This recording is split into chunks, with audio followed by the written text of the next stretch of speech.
Hi vlog, welcome to me guys. Atong i-demo og unsaon paggamit ning fuel kalan. Una, atong isaksak hare. Saksak nato sa kuryente. Dayon pag yun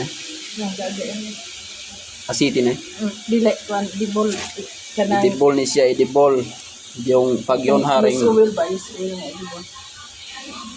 pag yun hari sa hose, use oil na yung pag yun diri sa one hose.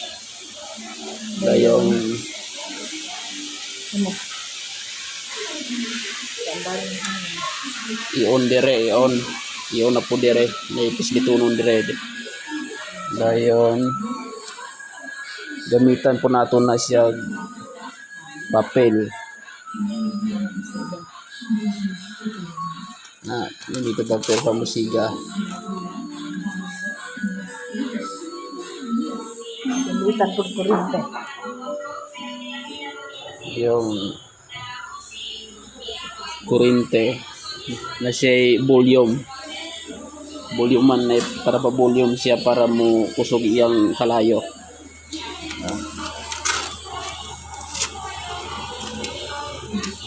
Mura. Thank you for watching.